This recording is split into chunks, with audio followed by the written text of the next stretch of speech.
Good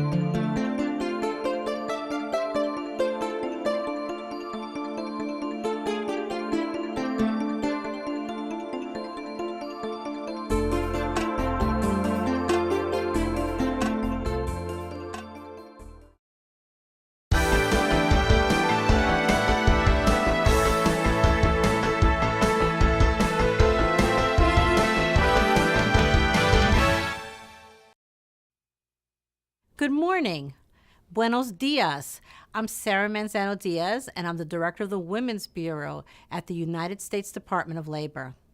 I want to welcome you to the Women Working Together, writing the next chapter of her story.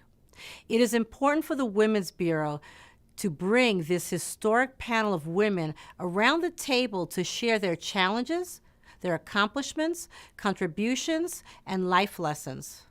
Although we have just emerged from the National Women's History Month, we believe each day is an opportunity to learn from one another and to be inspired by the courage and the vision of our sisters.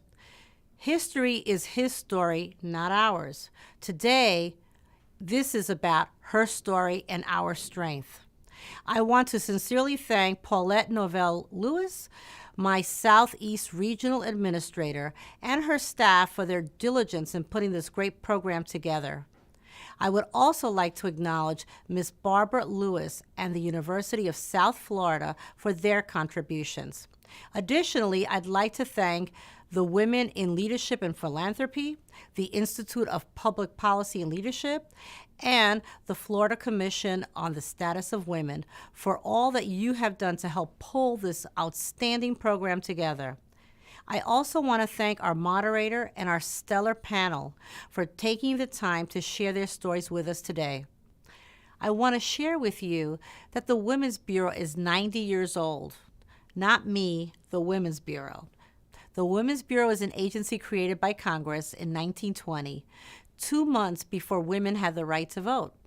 It is the only federal agency exclusively mandated to serve and promote the interests of wage-earning women. Our mission is to formulate standards and policies to promote the welfare of wage-earning women, improve their working conditions, and advance the opportunities for profitable employment.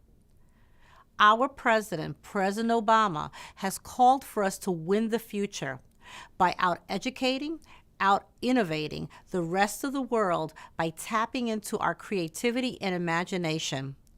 The Secretary of Labor, Hilda Solis's vision is good jobs for everyone, and the Women's Bureau seeks to empower all working women to achieve economic security by providing for opportunities for women to have good jobs.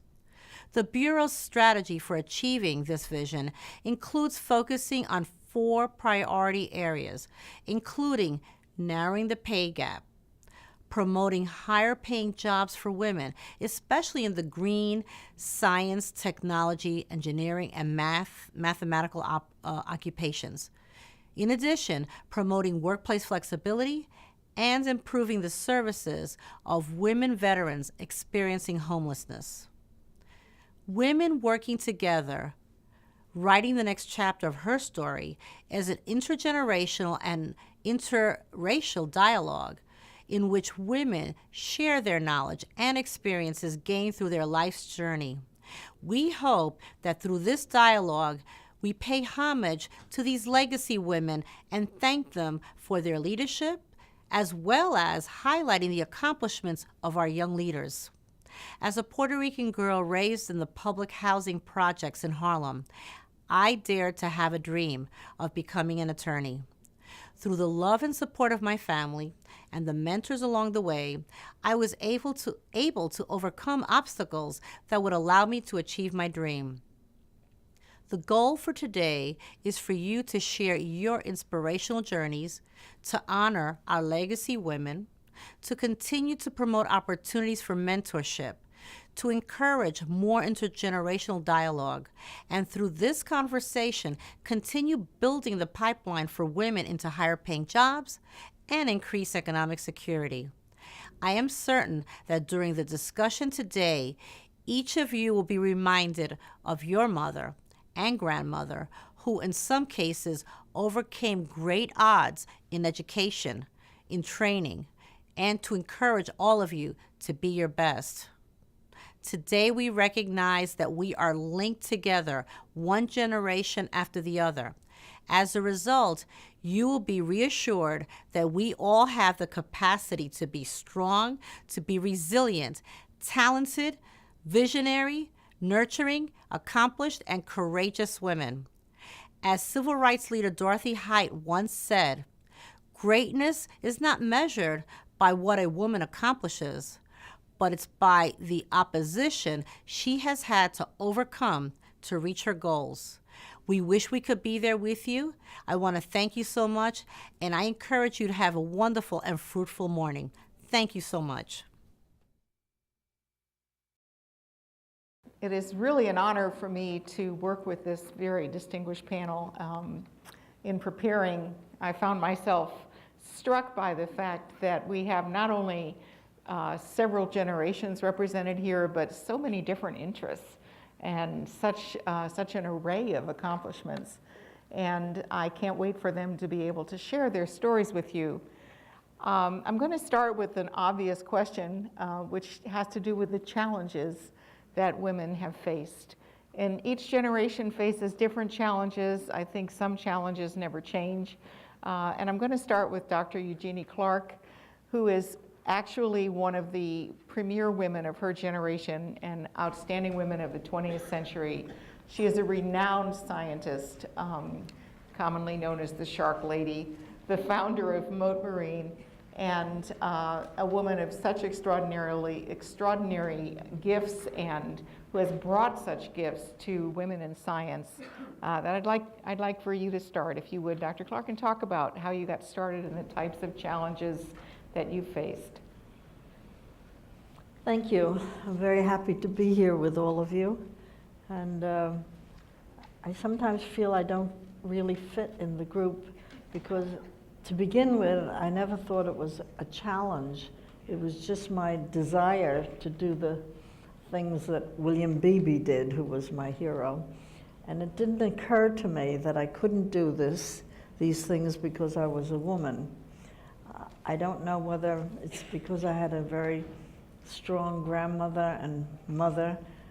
They never said to me, well, you can't do this because you're a girl or a woman, when I was young. And I'm happy that I didn't have to face that. It came to me sort of as a surprise later in life when somebody said to me, well, you can't go off to the South Pacific and work with the natives all by yourself because you're a woman. And that hadn't occurred to me. But, and perhaps it was this attitude that didn't get me into much trouble either, because I didn't go around thinking I'm forcing my way into a man's world. I just did what sort of came natural to me. And then later I realized that many women were handicapped in their professions. But I guess I had such an oddball profession, studying fish, that it sort of floored the people in the field, the men, of course, mainly. And whenever I did anything that was a little bit extraordinary, it was not because I was a woman, like going into caves with large sharks. And I'd go and they say, oh, you're so brave to go in the cave with these huge sharks deep underwater. And I said, well, what about the men who were with me that were taking my picture? And they don't get the credit, you know. So occasionally, when I missed out on some things because I was a woman, I figured that evens out the overcredit I got for some things, doing things that men did, but I got more credit because I was a woman. And I know it hit me the first time when I was going to graduate school at the Scripps Institute of Oceanography at the University of California. There were only two of us women in the whole school, Betty Camp and myself. And both of us didn't think, well, we're so exceptional because we're women. But we were, and we'd go out on field trips and go out on the boat, and we'd do everything that the men did. Swab the decks if necessary, drop all the instruments over the boat to go down and measure the temperature of various depths of the sea and salinity, collect samples. We did all these things without thinking that, well, we're women. But we'd go out over to Catalina Island and other places near La Jolla and have these wonderful field trips. But if we wanted to go down to the Galapagos, it was an overnight trip. And we were not allowed to go because we were women. So we were singled out. And I went up to the director of the Scripps Institute of Oceanography, Dr. Harold Sverdrup, who wrote that wonderful book called The Oceans. And I said to him, why is it that we can't go there on an overnight trip? He said, well, some of the faculty think it would be dangerous to have you overnight on a boat with all men. I have to ask dangerous Well, but there were very few incidents like that where I was cut out of something because I was a woman. And I felt it was balanced by the extra credit I got for being a woman and doing these things. And I remember a few times I was, when I was teaching at the University of Maryland, where I taught as a professor for 32 years, I was awarded the Outstanding Teacher of the Year. And this is a fairly large, the University of Maryland had a big campus in Maryland. And they said to me, you know, the women of this campus are all underpaid if you compare the different categories, professor, associate professor, assistant professor. Look at the salaries and look at your salary. You are a full professor, considered the outstanding professor of this year anyhow, and your salary is in the low range of assistant professors. And they said, won't you join our suit against the university for higher salaries? Well, I always thought that they were so good to me, I couldn't see going against them that way, and I thought there must be an easier way to get at this than to make a legal suit and have it in the newspapers. And I guess what really clinched me trying to talk them out of it is that one of the lawyers who was brought in to consult with us about getting a higher salary said, I could just see it now, because by that time I had a reputation for studying sharks. And they said, the headlines in the paper will be, Shark Lady bites the hand that feeds her.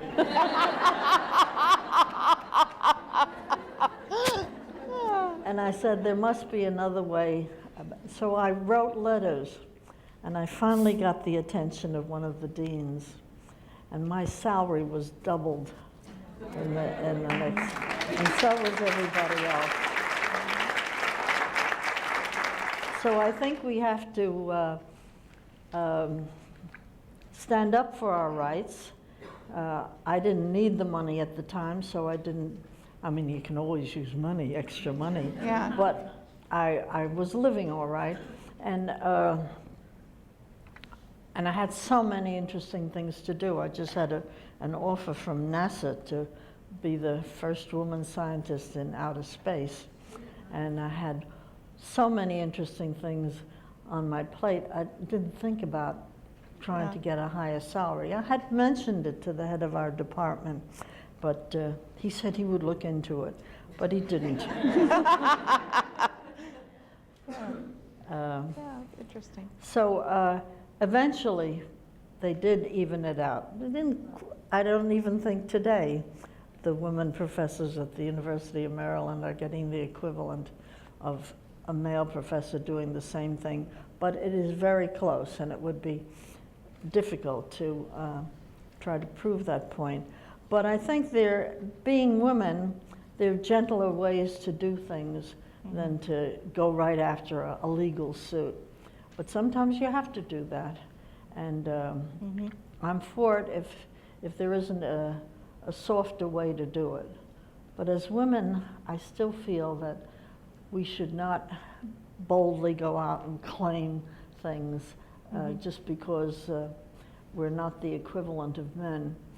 And so I really feel that, if anything, being a woman has been an asset. They said, oh, you do such wonderful things because you're a woman, when men are doing the same things. And So it's taken for granted. it kind of evens out in the long run. Yeah. And I think I'm very lucky to be in a field where I can pursue the things I love to do, and I'm not held back because I'm a woman. So, Barbara.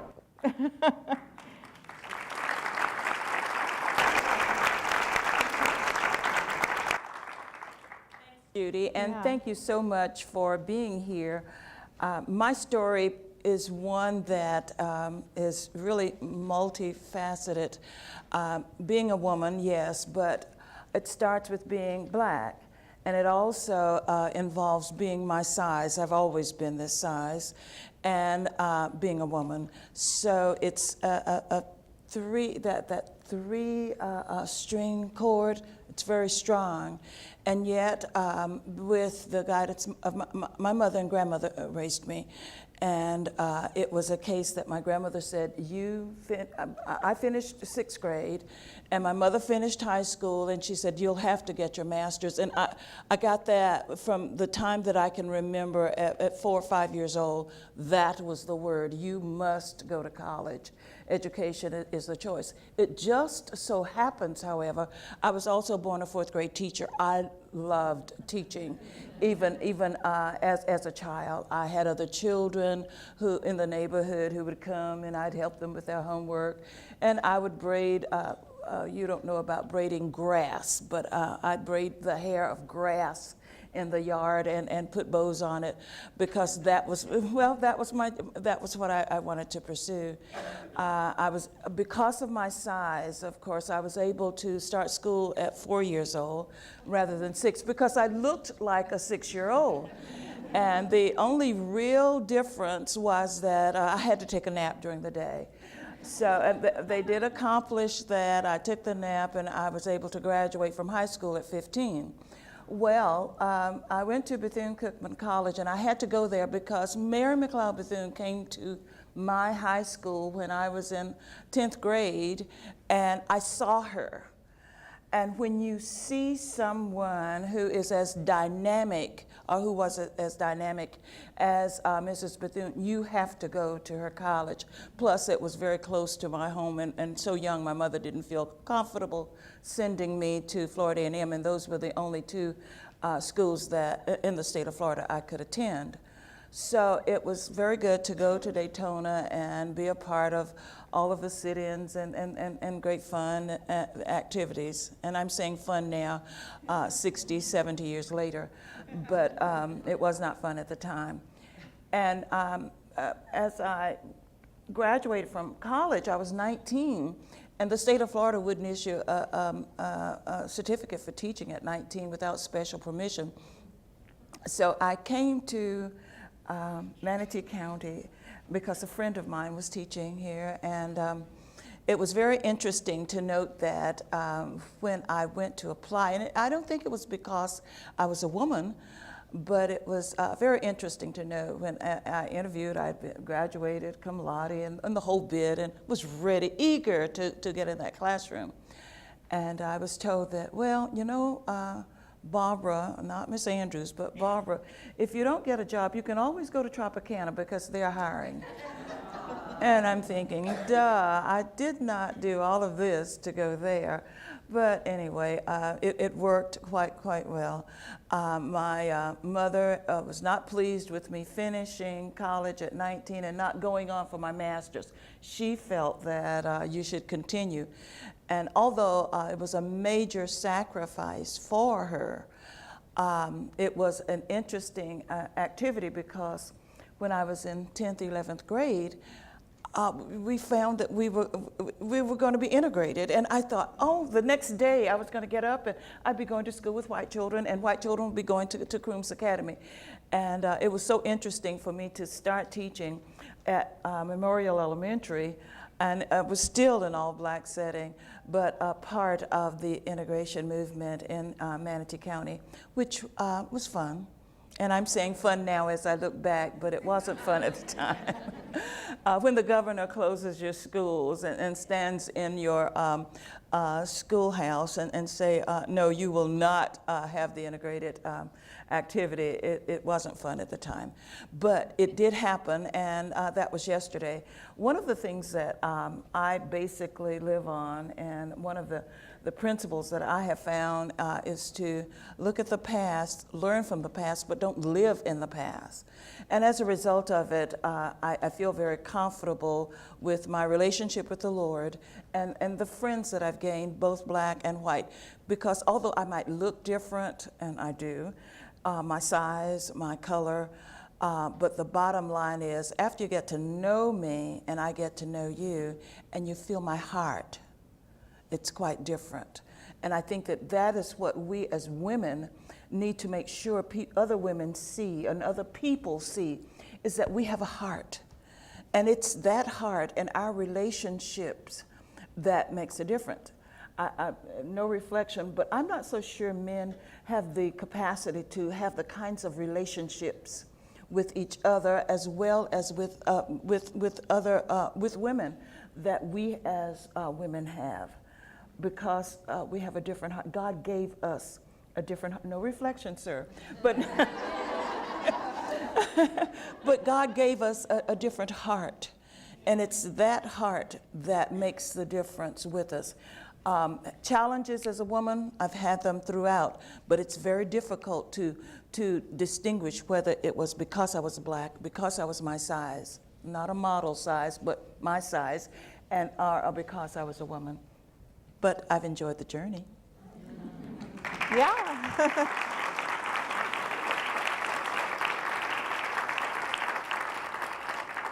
Okay, Gwen. I need to tell you that Gwen McKenzie is an amazing woman to me, because I don't know too many people who started as nurses and ended as very, very successful hospital administrators. You may be the only one. I don't know that for a fact, but I am so thrilled as a person who's been involved in the health industry myself for a number of years to see not only that she achieved that, but the wonderful things that she's done with her hospital. So, Gwen.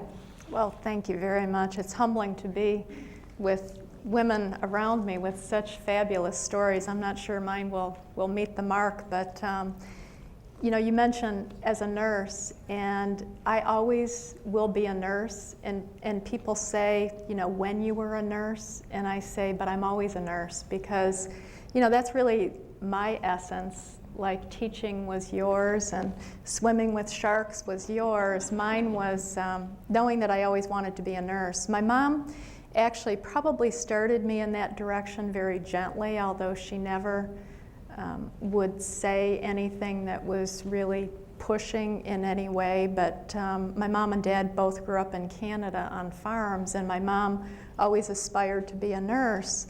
And so when it came time for her to leave the farm and go and start nursing school, her mom was killed in a car accident. So I think she finished one semester of nursing school and had to go home and take care of her sisters. So it was always that unmet aspiration, and neither my mom nor my dad went to college. So for my brother and I, and later on my sister, it was always the educational message. You know, you must get a college education. We insist on it, and really created the the platform that you could be anything you wanted to be, given the chance and the motivation and the aspiration, and that's how I grew up. Of course, my mom always kept us busy too. She thought that idle minds could get into trouble, so I remember one summer in particular, my brother and I washed every single rock in our landscaping garden.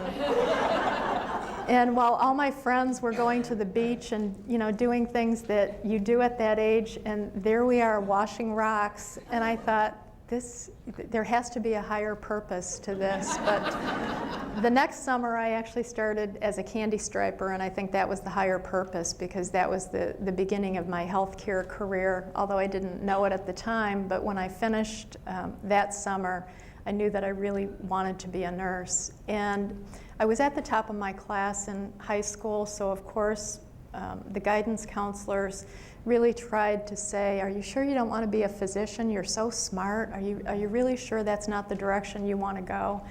And I said, I remember seeing the physicians that came into the patient rooms when I was a candy striper, and they were there but for 10 minutes, doing important work nonetheless, but it was a very short encounter, and the nurses were there for 8 to 12 hours. And I knew that I wanted to make that lasting kind of contribution.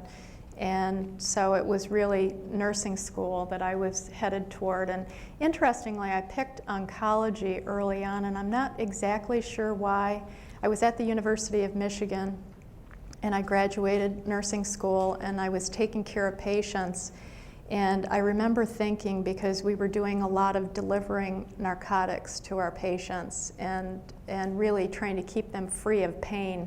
These were adult patients, and I thought there has got to be something better than this for my patients, than me delivering narcotics and supporting them and their families in their final days. So I decided that I wanted to cure cancer. Talk about unstoppable force. I like those words. I'm going to remember that. And so I went to the University of California, Los Angeles, because that was the only program in the country at the time that had a graduate program in cancer nursing, and so that's what I did. And I took care of the very sickest of patients too. These were patients that were undergoing bone marrow transplant, and they were in the laminar airflow units, the boy in the bubble kind of approach, and so they were very, very, very sick patients. And I always wondered, gee, if you had known how sick you were going to be in this very experimental procedure, would you have done the same thing again? And to a person, my patients always said, absolutely, it was my only chance for life. And that taught me a valuable lesson about purpose and goals, and that my goals were not always the same as what my patients' goals might be. So, never put yourself in a place that others are without appreciating where they're starting from. And so that taught me a very valuable lesson. So then came back to Michigan and sought out the very biggest cancer program I thought there would be, and I thought that would be the University of Michigan, but it was actually the city of Detroit at Wayne State University and the Detroit Medical Center. So for quite a few years, I was an advanced nurse practitioner and took care of, again, the most difficult patients, the patients with gastrointestinal cancer. And if you know anything about that, it's often people who have been smoking and drinking and not paying attention to good, healthy behaviors. And so I had patients that lived in boxes in parking lots, and in the dead of winter, we would try to figure out how to get them the chemotherapy and the radiation therapy that they would need. There came a point that I became a little frustrated, I would say, at not being able to cure cancer, although we were doing much better at not delivering narcotics, but really extending life. But I was asked to step into a management position, and I thought, oh, not me. That would never be something I'd want to do, is leave my patient practice. But I was convinced to do it for a short period of time, and I found in that transition that really being a manager or a leader was creating the right environment for everyone else to do their best work. Because I worked with scientists and researchers and physicians and nurses and very talented people. But I knew that I alone couldn't cure cancer, but I might be able to create the right environment for others. And that was really the beginning of my management career. And I would say like both of you, that it was never about being a woman. Although I was frustrated at times, I have to admit, because most of the people around me were, most of the leaders around me were really of the financial type and men, and I was the single nurse. But I think if you persevere in that unstoppable force and you pursue what you believe in, and you believe in the right things, then I think you can do anything you want to do. And that would be my story.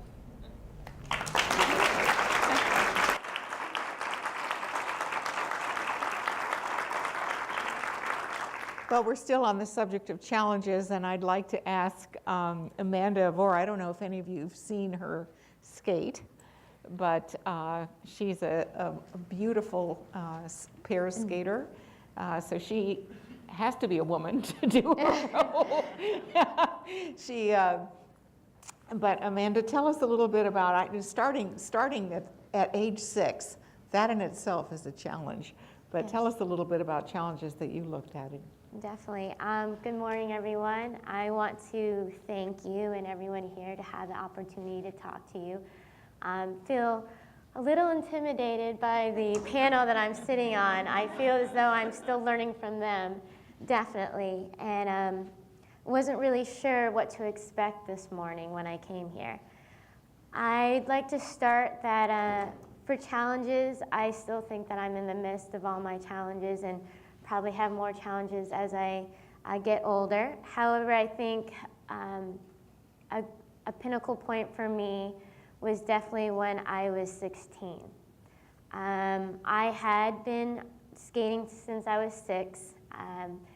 Funny enough, my dad told me I started skating because I had a little issue of communication. I didn't honestly speak English until I was 5. I was in speech all the way until middle school, and my dad did not want me to feel embarrassed about it when I did other sports. So skating was an individual sport that I could achieve my goals however farther I wanted to go.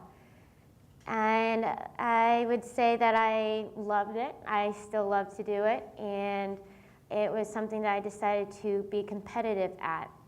Now, 16, my parents were, how I would like to say, very Asian, disciplinary kind of parents, and they expected a lot of my skating if they wanted to see results. And unfortunately, I wasn't making the results, and he gave me an opportunity. He said, Amanda, you either decide to start pair skating, which in that I would skate with a partner, or I would start diving. I don't know where he got that, but he thought, I guess at the 1996 Olympics or whatnot, he saw a lot of gymnasts who were successful going into diving. So he thought, hey, why not? You're a figure skater, you probably can do the same thing. So with the options in front of me, I decided to go into pair skating. Thank goodness. I think I did the right choice. And I didn't realize the extent of my decision. I started looking for a partner at 16. I didn't find a partner the first year. I finally went through some more tryouts, found a partner when I was 17. And in that, I had to move. I had to move from Houston, and we actually moved to California first. It was too expensive, and we ended up in Florida. And that, to me, was a huge pinnacle point because I had to leave my high school, all my friends, you know how big that is when you're that age, and I had to leave my family. My mother stayed with me for the first year, and by the age of 18, I was living by myself. One of the things about education is I was going to a high school. I had to decide to go to a private school. I actually went to a school within the rink called Igloo Academy. I know that sounds funny, but was the only graduate of it, and I quickly went to Manatee Community College because I needed to get a college degree. So I did get a college degree with MCC, got an associate's in business administration. And that helped me get a job in an accounting office at the rink. I would say in my profession that what makes it difficult, a challenge, is that you don't get paid to be an elite athlete in figure skating. It's not, how I like to say, a sweetheart sport. It's not basketball, it's not baseball, it's not football. To be a professional, your full-time job is skating with you paying for your skating. So when I was also 18, I decided I had to get a job. I had several jobs. I started as an assistant coach at the basic skills at our rink. I also worked at the rink as a cashier clerk, anywhere. There's a fitness center there, snack bar area, front desk, any operation. I knew how to run the rink if anyone else wasn't there. There was a next door restaurant. At the time it was called Frostbites, became Beef O'Brady's. Now it's called Ellington Studs, if you guys ever want to go there. And I was a hostess there. I learned how to run the operations there as a hostess and a waitress. And that was 18. By the time I was 21 is when I switched those jobs, and instead of being a cashier clerk, with my degree, I became an account assistant. Trying to think of other challenges in my life. I would definitely say that one of the challenges that I face today is that I am 26 years old. I find that education is important. I've always been a part-time student through also working and committing to my skating dreams. So at the age of 26, I am very lucky that I had gone to the Olympics. That's, I have to say, is the reason why I'm able to speak to you guys today. If I had not gone to the Olympics, I would still be skating. And one of the things that I think about a lot is people ask me the question, will you want to go to the next Olympics in 2014? That is 4 years from now. If you do your adding, I'll be around 29, 30 years old. To find a woman in pair skating at the age is rare. In the United States, especially with sports, the younger you are, it's almost the better that you are. You know, the other pair skaters in America and at my level are around the ages of 16 and 18. So I would say that I am very unique in that way. And I am in the challenge of knowing if that's a dream I want to do.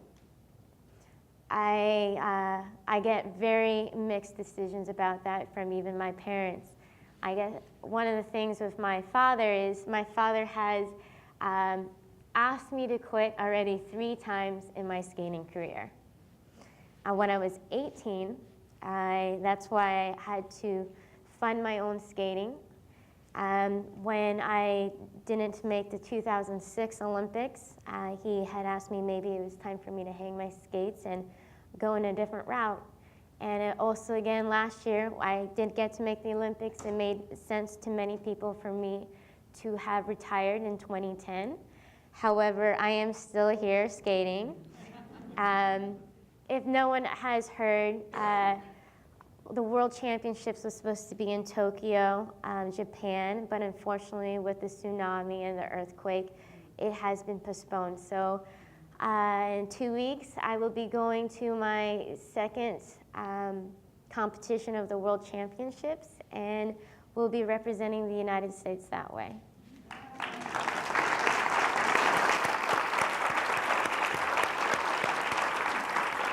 That is fantastic.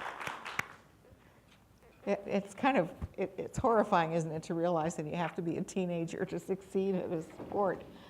I guess we'll go to Courtney.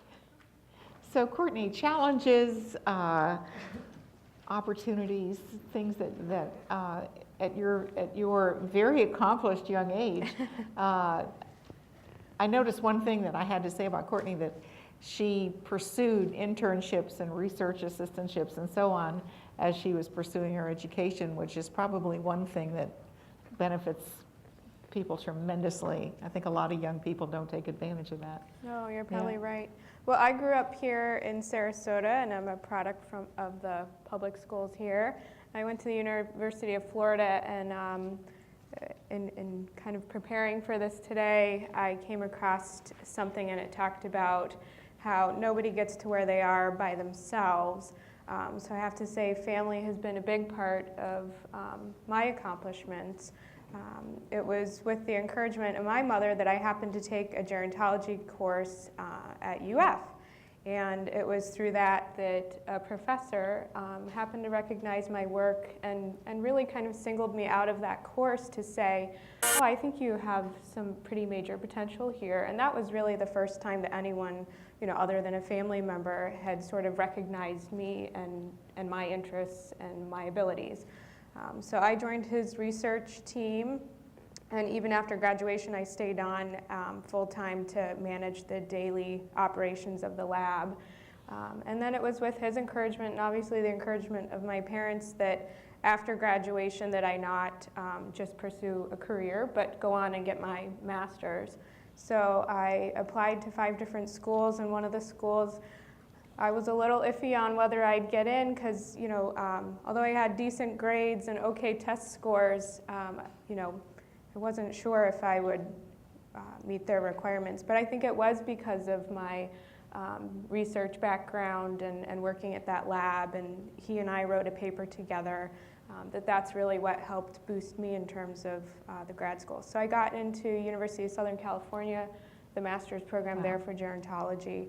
And then again, it was through that, I think different professors recognizing you're in a setting where the classes are smaller, there's more opportunities there for people to see your work and get to know you as a person. And then after that, I ended up working out in Los Angeles for a little while, and then I had an opportunity to move back and be part of a family business. So I work for my mother, and I had an opportunity to open up another office for her company, and we do geriatric care management.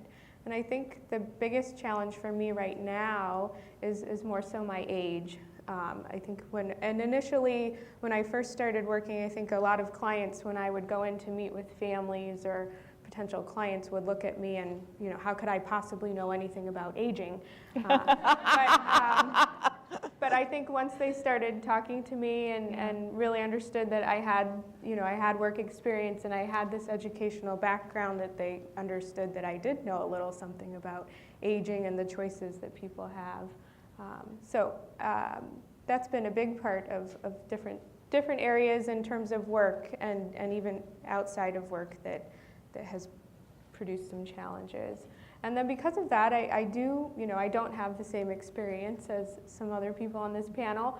So I've had to compensate for that in other ways in terms of, I was a new manager, so I had to very quickly figure out what were some tools and skills that I could learn to be a better manager and to run this part of the company. So I ended up taking some courses very quickly when I moved back to Sarasota to give me a boost and give me some skills and tools to be a better manager.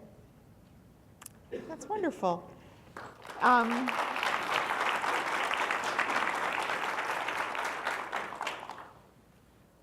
Esperanza, I was fortunate enough to sit with her and her family at a luncheon not too long ago, and the thing that struck me the most was how incredibly proud her son was as you were receiving an award. Esperanza is an incredibly accomplished woman, and the thing that struck me is that she speaks Russian, Spanish, and English, and is studying Arabic, which is a wonderful tribute because it's almost unrelated to what you do right now, and yet it shows the intellectual curiosity and drive that propels people through life. So talk a little bit about your challenges. Well, thank you for having me here today. We are speaking about challenges. Guess what? My biggest challenge in the last 15 years is English language. As you probably noticed already, I have very charming southern drawl from southern Cuba, and make it really difficult for people sometimes to understand me. And I married recently, and my husband is from Boston. Now you imagine what is going on in my home, because I'm catching his accent, then nobody can understand what I'm saying. I'm originally from Cuba, and biggest challenges probably was to convince my father. I worked very, very hard, but to convince him that at the age of 17, I was ready to go to Russia because I won a scholarship. That was a lot of long family meetings with my mother, with my extended relative, because he was adamant about it. You are not ready, you are too young, and that's it. You stay home, you will marry, you will have your children, and we will be living happily ever after. Then that's it. And fortunately, very fortunately for me, I believe my biggest inspiration was my grandmother. My grandmother was a black woman. She was what we consider in Cuba a mulatto. She was a daughter of a slave that he won his freedom just in 1895. And in the 40s, 1940s, she was along with 11 children and a farm to take care, because my grandfather passed away when he was very young. And she endured a lot of discrimination. Even our relative requested her to change her last name after my grandfather died. And of course, they tried to take the farm away from her because they believed she would not be able to take care of the children or the farm. Well, she is my role model till today, and I'm just really sorry that I was such a young girl at the age, 15, that I forgot to ask her many questions. I wish I can have that opportunity again to be a little more mature and sit down and say, Grandma, where'd you get all those ideas? I mean, she decided to send my aunts, 3 of them, to become teachers. We are talking about rural Cuba, 1940s, 1950s. That was really, for me, is amazing that she came up with the idea, I don't want my girls to go through what I went through. And she decided to put all her savings and everything they make in the farm just to send them to school. And they are now 3 teachers, and that's probably why I'm still working in the school system. I went to Russia. I graduated with a master in literature and language, Russian language. I came back to Cuba, and that was really a wake-up call for me. Everybody knows communism, but you really don't know communism. You just have an idea, but when you come back and you are a young professional and you want to change lives, and you go to university and you start teaching and talking to the youth about what you can do with your life, how you can change yourself, and then someone knocking your door and say, you can continue doing that. You are here just to teach literature, Russian literature, not to tell the youth how to behave, how to think. You are putting really very dangerous ideas in their minds. And that was really very hard for me. That was another challenge. I need to eat, or I need to be myself.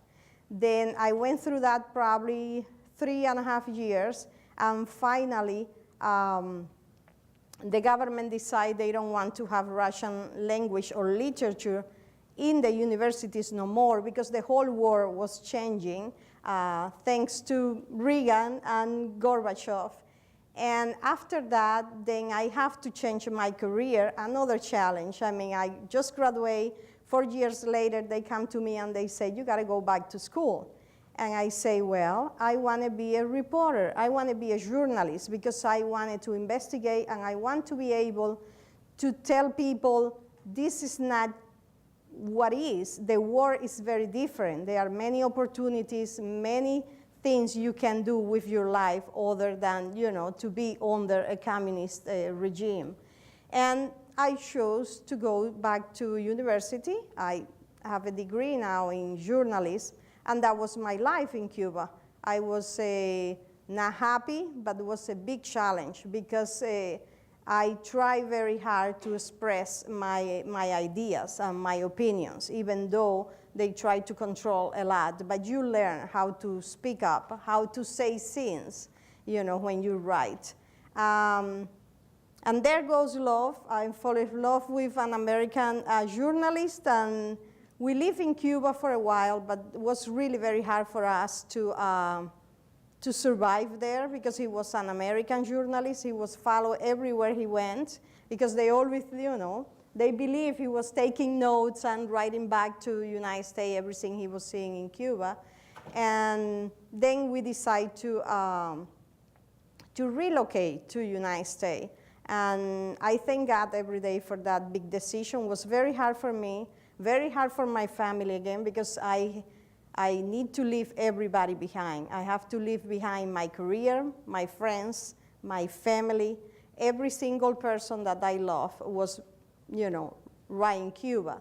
But I came here and I met my in-laws, a wonderful family.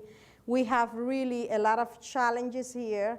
I started working in the Hispanic American Alliance in Sarasota. And then, my life was changed forever because I met farm workers. And my family was coming from a farm in Cuba. Then I met farm workers, and I just fall in love with these hardworking people, their challenges, what they do every single day.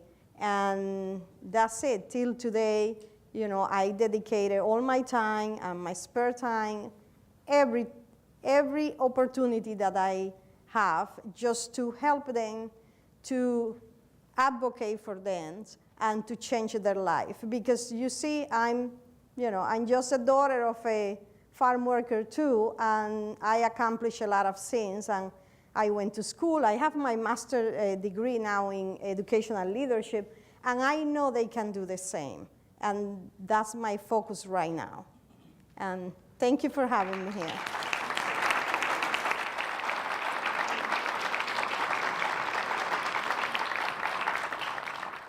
Simone is she started early today. She's on the USF Sarasota Manatee crew team, among other things. A very, very accomplished young woman with so many interests. And so we're still on the subject of challenges that people have faced, whether they be gender challenges or other challenges, and gives everyone a chance to tell their story. And then we'll get to some more questions, maybe with some briefer answers. But Simone, tell us about your challenges. Good morning, everyone. It's an honor to be a part of this distinguished panel. One of my biggest challenges, I would think, would be my age. I started with Manatee County government when I was 17 years old. I was a senior at Manatee High School. And I was at a point where I had all my credits, and they said, well, you really don't have to be here. What do you want to do? I'm like, well, I really don't want to go to work, so I want to do something that pertains to my major. And at the time, it was mass communications. So I went down to the county and worked in the studio room where they taped the board meetings and worked the cameras and things like that.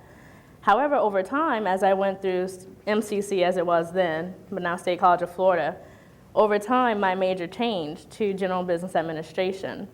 So then it was when I realized, okay, I changed my major. Government, it looks like this is where I want to be. I love making a difference in people's lives every day. So after realizing this, that's when I figured out, well, everyone here is a lot older than me, and I have absolutely no experience when it comes to government. However, I do have the determination, and I have the knowledge to do various things. But it was a matter of getting that credibility. Many people said, when I first started as an intern, when I wasn't in the studio, I would be typing up papers and filing. Granted, that was all important work, but I'm like, I have creative design skills, I have web design skills, I have X, Y, and Z, and they weren't utilizing me to my full potential. And so I was like, hey, let me offer to do the website for you. I can change it up for you if you need to add a document or something like that.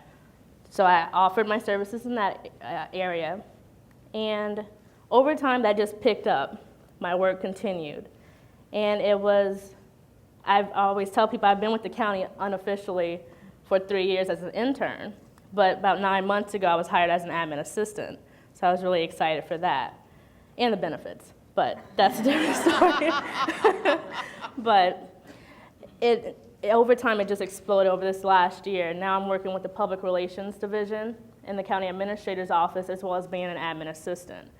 But over time, I've realized they say, well, it's the credibility, I believe. Because I'm so young, I'm only 21, and trying to work with people who've been in government for, I would say, at least 10 years, it's hard to get across new inventions or new ideas when they always say, oh, it's always been done this way. And it's like, yes, that's great, but come on, we've been changing as a county, as a people, and government should change with their people. So trying to get my voice out and heard, that has been the toughest, but over time I have a great support system. My director and my supervisors, they are always encouraging me to go out and do things. I'm always the person who, even though I work for one department, every department kind of knows me or has heard of me somehow. And I'm just trying to get my name out there so that way people know, yes, I'm a young kid, I guess, but I'm willing to help, but just utilize me. Don't discredit me just because of my age, because you don't know how much I know. And so just give me the opportunity to show you what I know, and you'll be surprised. So I would say that would be the biggest challenge. And other than that, after I show them what I can do, it's a matter of now, okay, I have to show you to my people, talk to my people first, because it's like a deluge of information and a deluge of projects that I have to do now. But it's an awesome experience, and I wouldn't change it for anything. That's wonderful.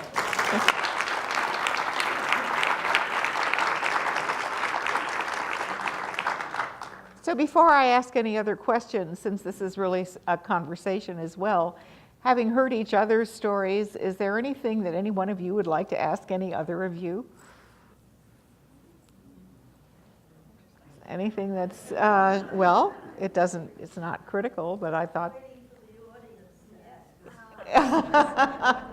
Yeah, we're not mic'd for that. That is one of the difficulties, but we might have time at the end. I have some more things to bring up, but I wondered if there's anything that's come up in these stories. One of the things that occurred to me is one of the challenges that women have always faced is trying to be a good mother, a good wife, a good caretaker of the home, and still succeed. And I think, Barbara, you've reared 6 children, and I'm sure that had to have been a challenge because you've never stopped teaching or stopped your career or stopped your trajectory through the system. So can you talk about that a little bit? Judy, I'd be glad to. First of all, I did not raise 6 children. What happened is my community raised children. I have 2 biological children. One is currently an executive at Disney World, and the other one is at King Middle School as a teacher, a parent liaison.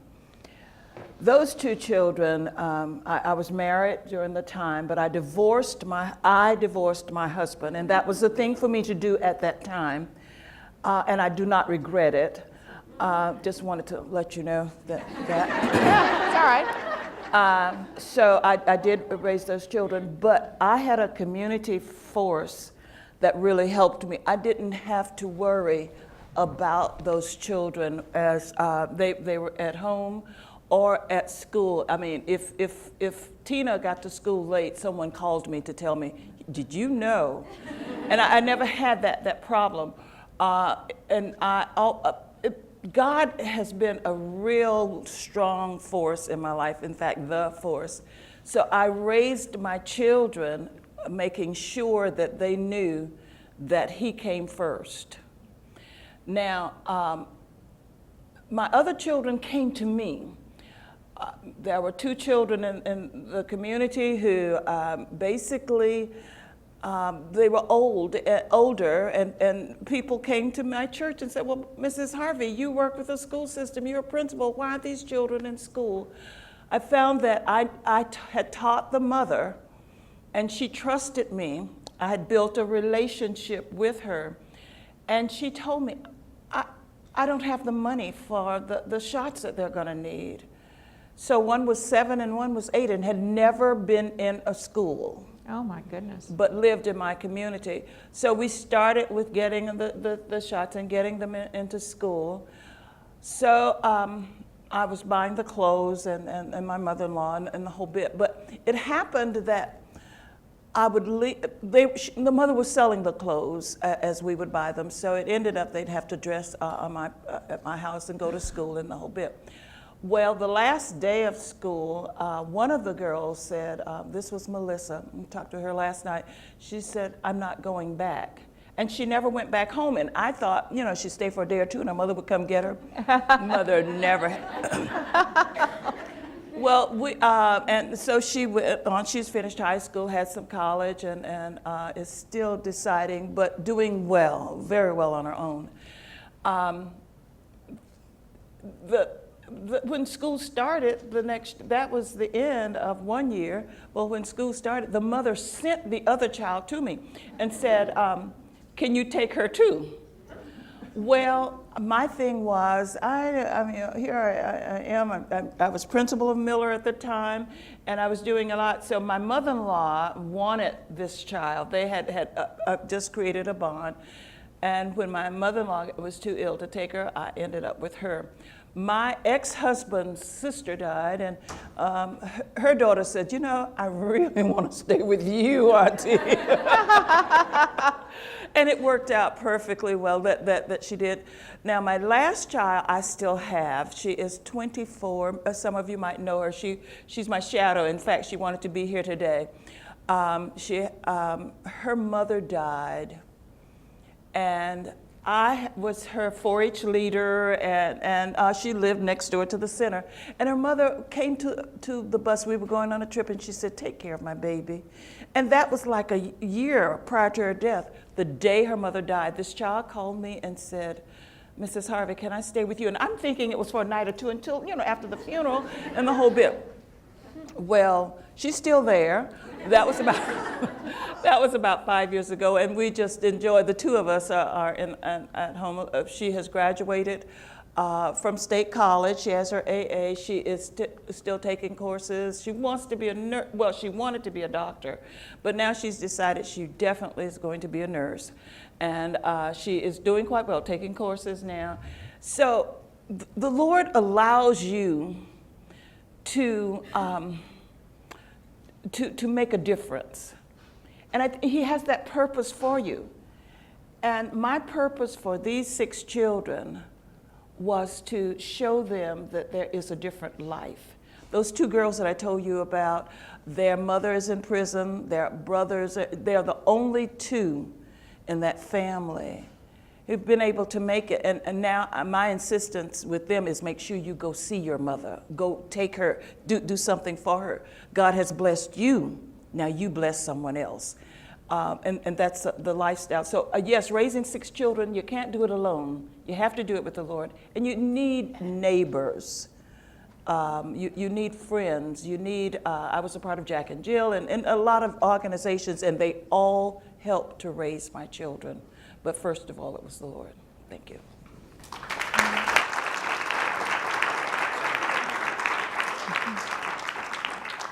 Dr. Clark, what kinds of mentors did you have when you were young, and then how have you functioned? I know you've mentored many young scientists. What kinds of advice do people ask you for?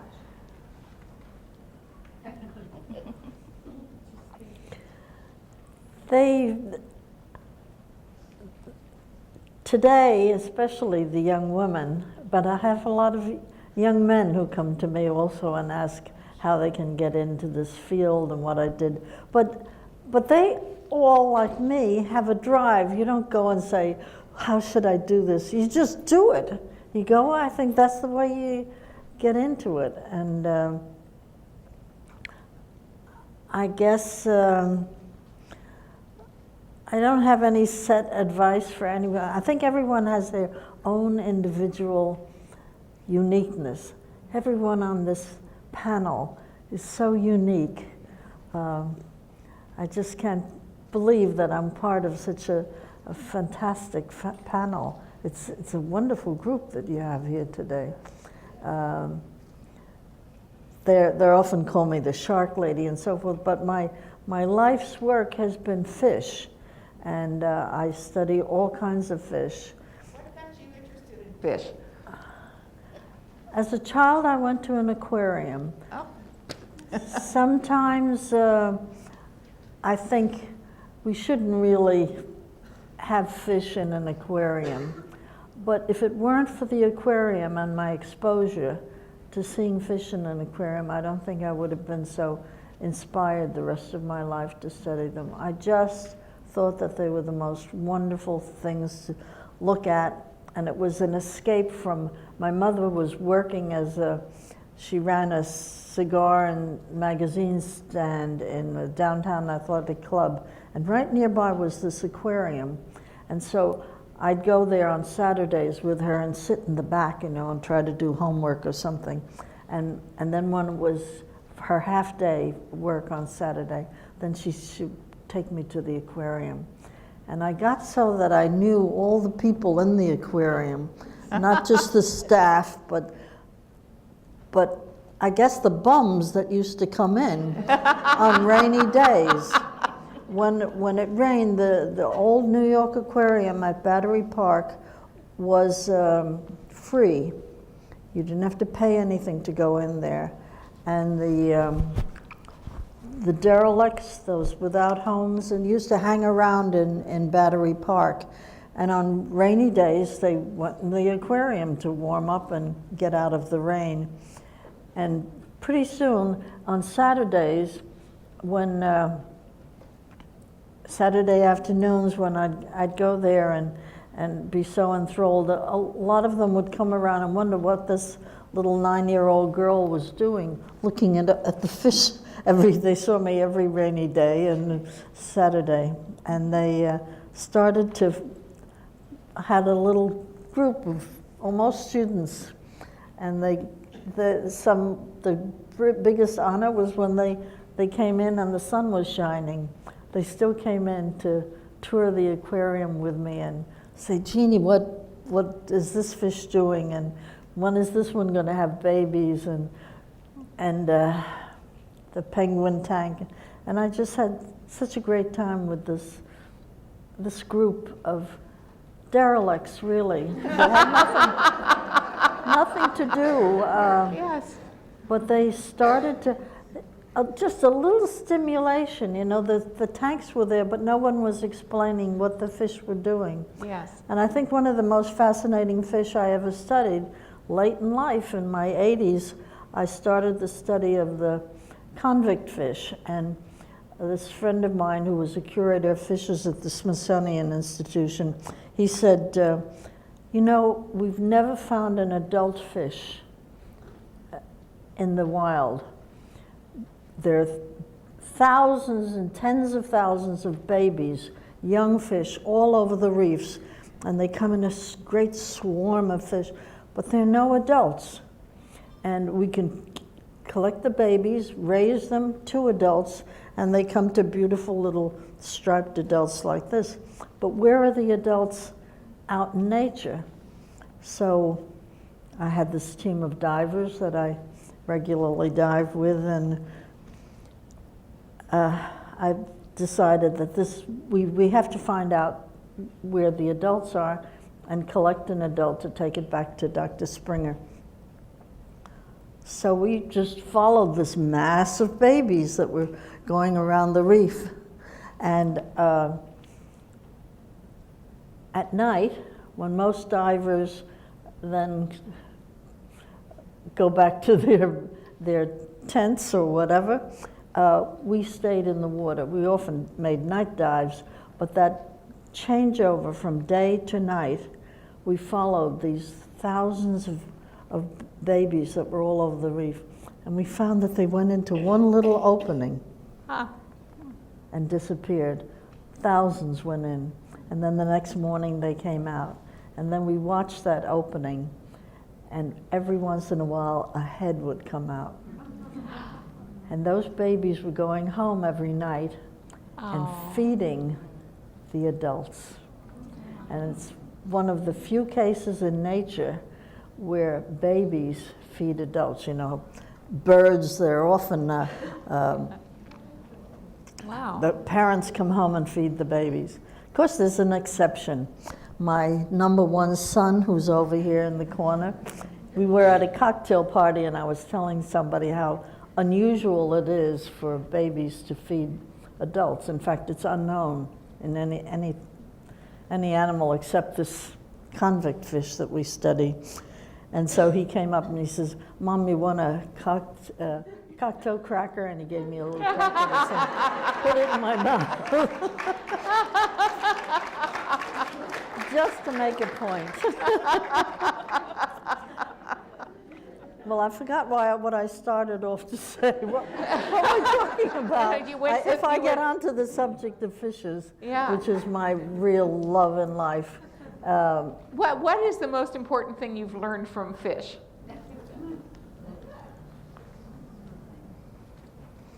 I don't know. I What couldn't do single fish- out one important thing. Yeah. It's the infinite attraction of nature, any animal. Yes. You can't study an animal, even if it's your dog. You don't have to be a scientist studying a particular group. But whatever, if you're studying bugs or Yeah. snakes or whatever you study, there's this attraction. The more you learn, the more fascinating it becomes. Yes.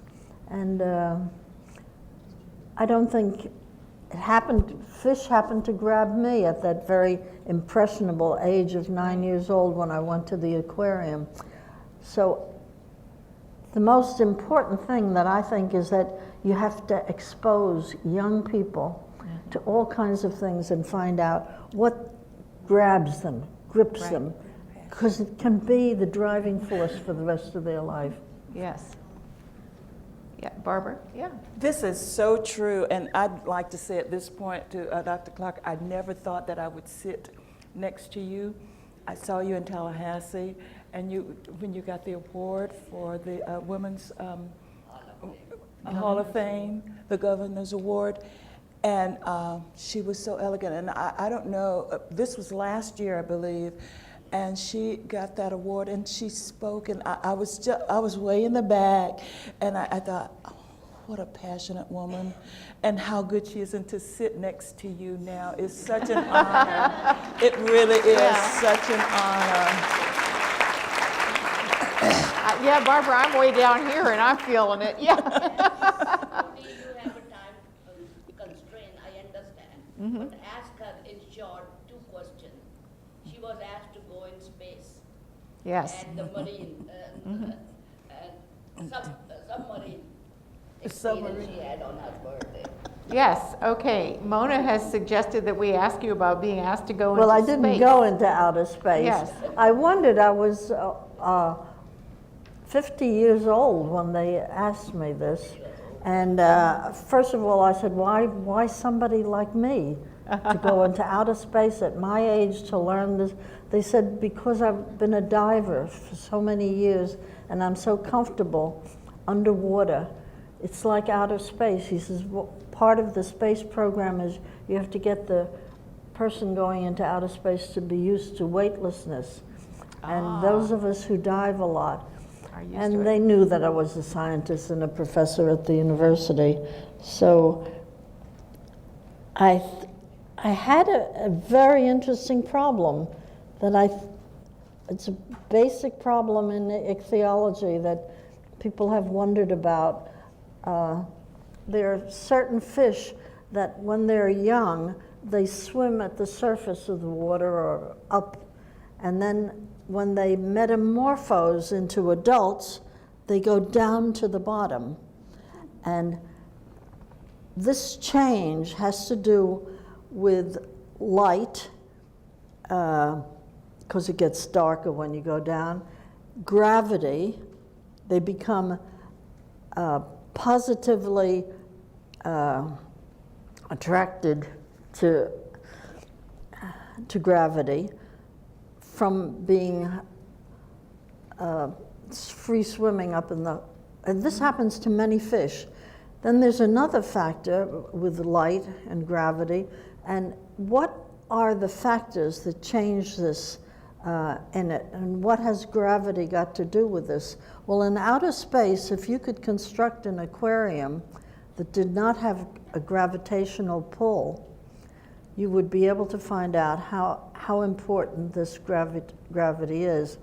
Anyhow, as I said, this is an interesting problem. They said that would be a wonderful experiment. They hadn't had a scientist in outer space at the time that this happened. And so I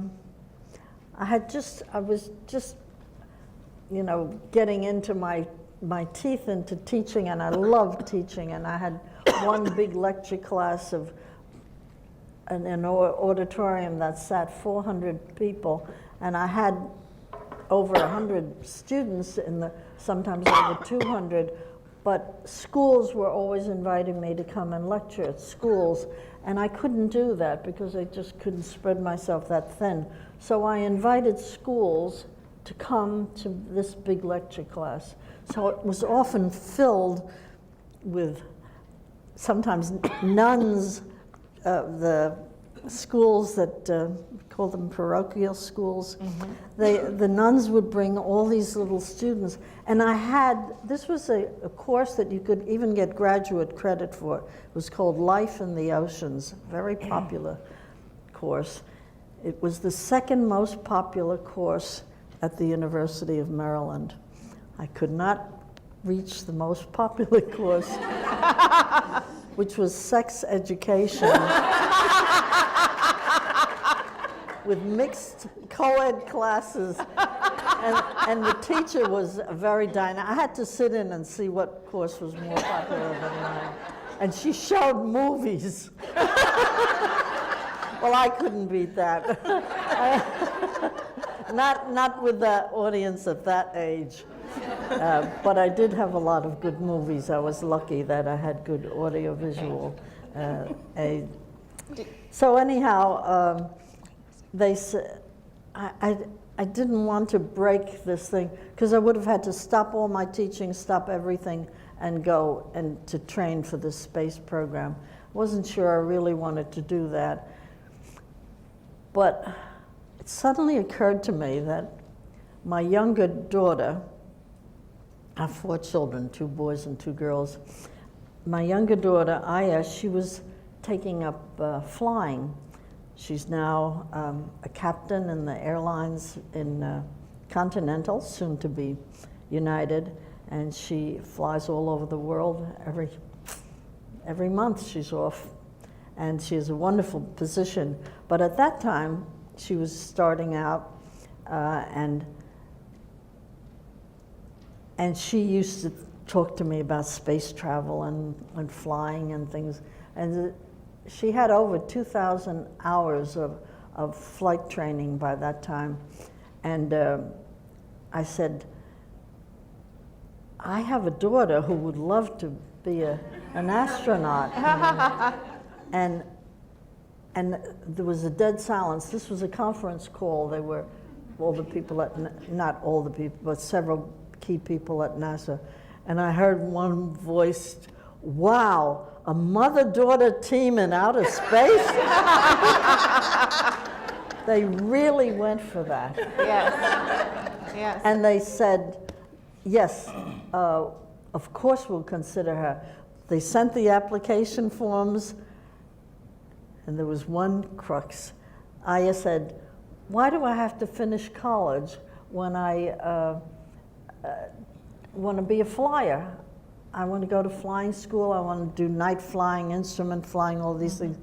So she didn't finish college. After 2 years of college, she stopped school. And the minimum requirement for an astronaut, quite reasonably so, is a college education. Wow.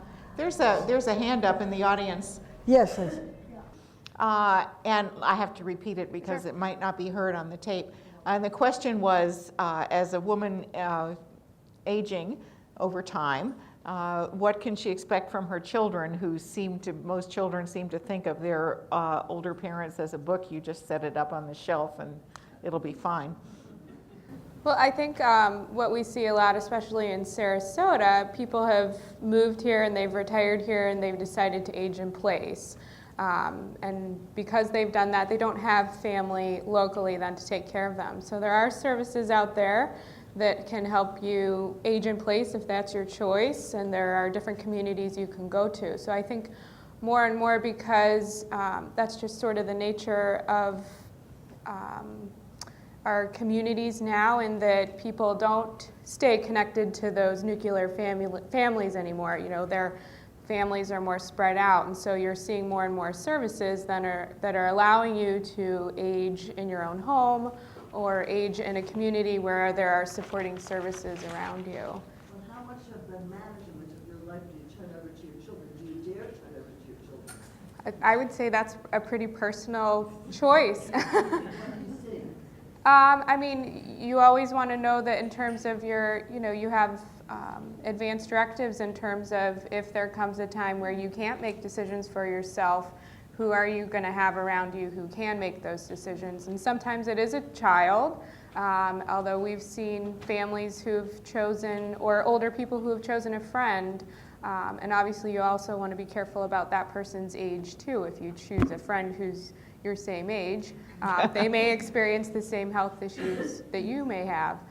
So I think it's a real personal choice when it comes to who you would want to make decisions for you. But it's a good thing to talk about now. I think part of what we see in our business is that people wait too late, and then that choice is made for them, and so they don't have that opportunity to make the choice themselves. Children don't want to discuss it. That's true. You might have a chance to talk with Courtney after the program. I have a question for Amanda. Amanda, as you contemplate possibly giving up your skating, which has been such a big part of your life since the age of 6, that also means giving up a lot of, while it certainly doesn't mean giving up income, apparently, Yes. means giving up fame and glamour and public acclaim and all of those things. Is that something that is a struggle, or would you be kind of glad to leave it behind? Well, I think I should make straight that no matter if I have retired from my amateur status, amateur in skating means you still have the ability to compete at the Olympics. Mm-hmm. Professional means that you finally get paid for what you do, and Right. you're more in the light of doing ice shows or coaching. Mm-hmm. We're very lucky right now that I live in the stage where you can do professional shows and still be an amateur skater. I would say in my mind that I don't think that I am famous or in that aspect, but to keep my amateur status would honestly be on the opinion of, right now for me is that making sure that in the choices I make that are ones that I do not regret, or that I find that is still worth sacrificing. Yes. So those are the challenges that I'm looking at. I know this much is true, is that no matter if I am still skating or not, I'd still be on the ice in some shape or form. Yeah. I find that since skating is the education that I decided since I was 6 to have, that I have a type of knowledge that is very special in that sport. So I always find that when one door closes, another opportunity opens. So I know that there is a lot of opportunities in front of me in my status right now, where I can go in different avenues and ways of helping my sport and my country. Oddly enough, skating has 4 disciplines. You can be singles, which is men's lady, pairs, which is the discipline I'm in, ice dancing, and synchro. Pairs, this sounds odd to say, but is sometimes looked as the stepchild discipline. Our pair program is not as high as the standard of worlds. You know, in singles, we are expected to have a medal. In dance dancing, they are expected to have a medal. But pairs, it's tough because of the physicality of the sport. It's not as expected in America to be up in the podium area. I have made a passion of myself, a goal that within my lifetime I will see an American pair team hit the podium at the Olympics. That is one of the goals that I hope that I can be a part of. That being said, one of the differences that I've realized as I know the knowledge of my sports is that what is a advantage and a disadvantage in America is that we have the freedom. In figure skating, in a pair event, you have to have the commitment like a marriage. And my partner and I have been together for 8 years. This year, at the end, it will be 9. And that is very unusual in America. Pair skating average is pairs be together for 2 years, 3 years, where longevity is very important. The Olympic medalists, Hangbo Zhao and Shui Zhen, they're from China, had been together for 18 years before winning the Olympics. So that's something where longevity is something that I hope to preach in my discipline.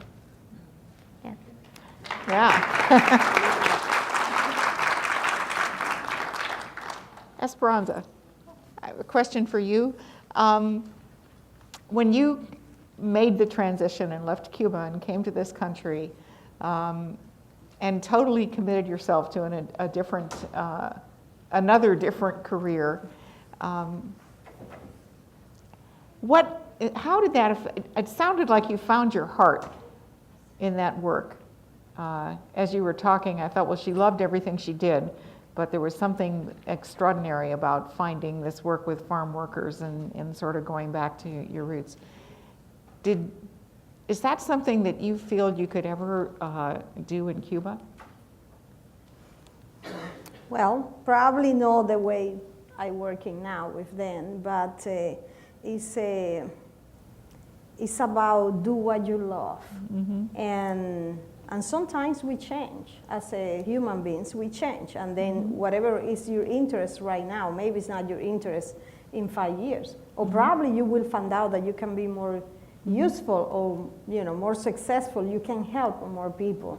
And in my transition from Cuba here to here was very challenging and very, let's say, traumatic, because I lost everything. I mean, my family, my friends, my career.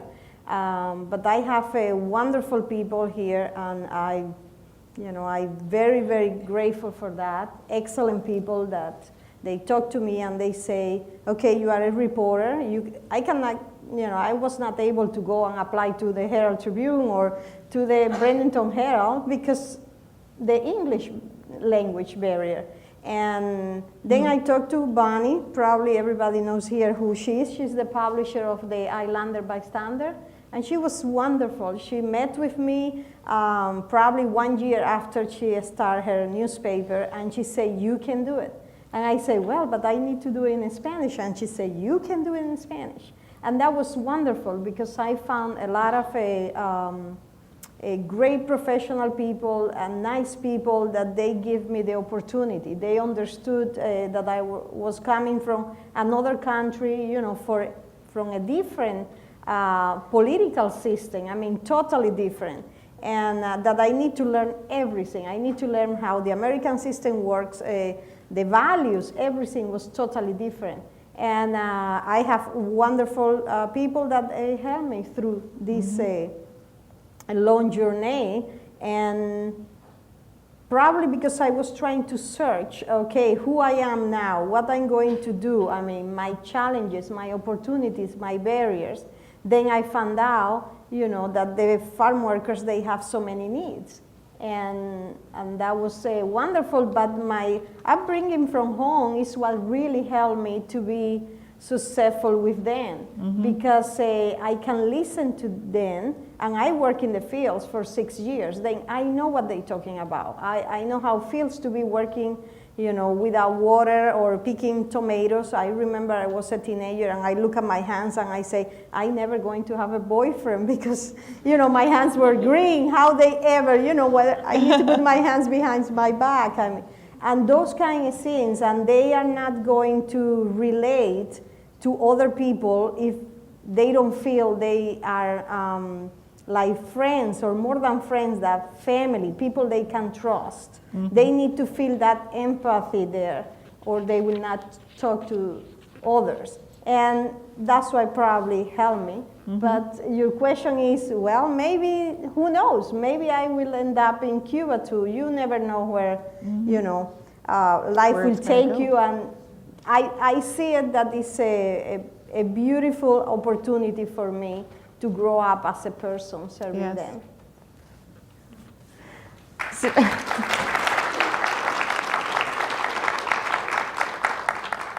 Simone, as you look to the future, do you seek mentors? Are there people that you look up to? Are there people that you go to for help? And if so, what kinds of things do you expect from a mentor? I would think I go to different people for different things. My mom, for instance, she would be the person, she's taught me a lot about forgiveness and how to interact with people and just how to have that heart and that empathy for other people. And as far as the business world and government world, I would think my supervisor, Sherry Corrier, definitely has shaped that in me, and how to be a team player, how to play in the sandbox diplomatically, as we call it. And that's been a real help, especially being young. I don't have that experience of, okay, you have this person who's not going to work with you. They've been here for 20 plus years. They've done it this way. They're not going to hear anything you want to say. But knowing how to approach that person and solve it in a diplomatic way is very valuable, and you get a lot more things done that way. And I just thank both of them for that, and also community leaders as well. Seeing how people work together to bring about a better cause for the people. It's just everyone, I think, working together is the key point. But there's a phrase my mom used to always say: if you really want to know about a person, hear about what their enemies are saying about them. And usually, most of the time, it's not true on their aspect, but it's saying, you know, that person, they're really stubborn. That means they're really perseverant. You know, they're going, you know, there's double-sided to that, of course. But you always want to make sure that, another way is how they treat other people. Yes. That's another way. You don't want to take any kind of advice for someone who just doesn't know how to treat people. Yeah. So. Well, it's almost time to close, but in closing, what I'd like to do is short answer, go through the panel and ask, at whatever stage that you are right now, what are the things that you most cherish as you look into your life? What are the things that mean the most to you? And I am asking for short answer because we're running out of time, not because it isn't an important topic. So we'll start with Dr. Clark and just work our way back. What was the question again? What do you most cherish? You know, looking back over your life, what is the most meaningful things to you in your life? I don't know. I've had such a good life. Certainly one of the most rewarding things is my children. Yes. I'm very proud of my children, and I've taken many of them on trips with me. Yeah, that's a thrill. I just have had such a good life. I mean, next year I'll be 90. And, wow.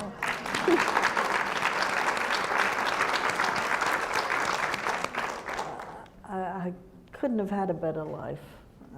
I'm very thankful that I've had these opportunities. Yeah. But I think part of it is the drive that I had and the encouragement to go ahead with this drive to study fish and animals. I studied rats and cats and everything in my, I mean, really studied them, dissecting them in the closet and things, but, and cooking them on the stove. But I think I'm just so happy that I had the opportunity to do this. I didn't always have the opportunity, but you make the opportunity when you want to. Yes. And Okay. I've really had such a good life. That's Can't complain. wonderful. I'm very happy. Very Barb- happy to be on this panel today. Yes. With this Barbara? wonderful group. I think I cherish most living at the time that I lived. To have gone from meeting my great aunt, who was a former slave, to sitting in this room with you is just phenomenal. To have friends here, and I have some friends here now that they're very close. All I have to do is make a phone call, and they're right there to help, and they look like you. But then to have friends who look like me too, and to know that it's possible. Have we arrived, or have I done? I haven't done everything that I want to do. To have been a principal and director of all of this, of the elementary schools, all of that's wonderful. To have over 100 youth now who are actively involved and they are going out making a difference, that's wonderful. But to have lived through all of this and to see you has meant a lot to me, and it means a lot to me. And to know that, to hope that you have felt my heart has meant, it just means so much. And I thank you so very much for letting me share with you today, and I could go on for days. Yes, but we don't have time. Okay, Amanda? I'll be quick. I think I relearned today that God is first in my life, and family, for definitely, that family is priority. Yeah. Courtney? I would agree. Family's been a big part of, where I am today. They've supported me along the way and helped me make some major decisions in my life. And I will say, when I was in Los Angeles, I became friends with a woman who died when she was 104. And I used to always enjoy, well, I still do with clients, asking people if you could go back to one part of your life, where would you go back? And she always said her 30s. So I have arrived to my 30s, and I'm happy to be here. But, I feel like I know myself better now, and I know kind of who I am more and more comfortable with that. Okay, thank you. Esperanza? I cherish the most my son Isaiah. I just can't, sometimes you have challenges in life and you think they are not good for you, but actually I got divorced and was the best ever happens to me for me and my son, because we are really real friends. I mean, he is my best friend. I can assure if he is. I am his because he's a teenager and, at the stage. But we talk, and it's beautiful for me, to have the opportunity to see the marvelous things that this country can do to a teenager. I mean, I can talk to him about anything. Politics, parties, issues, everything. And that's a blessing. And also, to be here, just remember, I'm coming from very little town in Cuba, and I'm here, and you are giving me the opportunity to share with you my life story, and that's really a big blessing, and thank you for doing that. That's great. Simone, what most you cherish? Well, it was my family and friends and support system, definitely, but there was one thing that my parents always ingrained in me when I was younger: get your education. Once you get it, no one can take it away from you. That's right. And that's been the key factor, I think, in my life right now, especially, because you can have the persistence and determination, but if you don't have that knowledge or background to go with it, it's just spunk. You just got the energy, but you don't have the fortitude to take it there. So I think education definitely push it. A high school education, even a college, a bachelor's degree now is not what it used to. Oh, that's normal. That's what you're supposed to have. Now it's all about getting your master's or doctorate, and it's all about education, so that way we can just better our lives in general. So I really value that. All right. Well, on that note, I could sit and talk to these ladies forever, but it's time to wind down. I want to thank you all very, very much.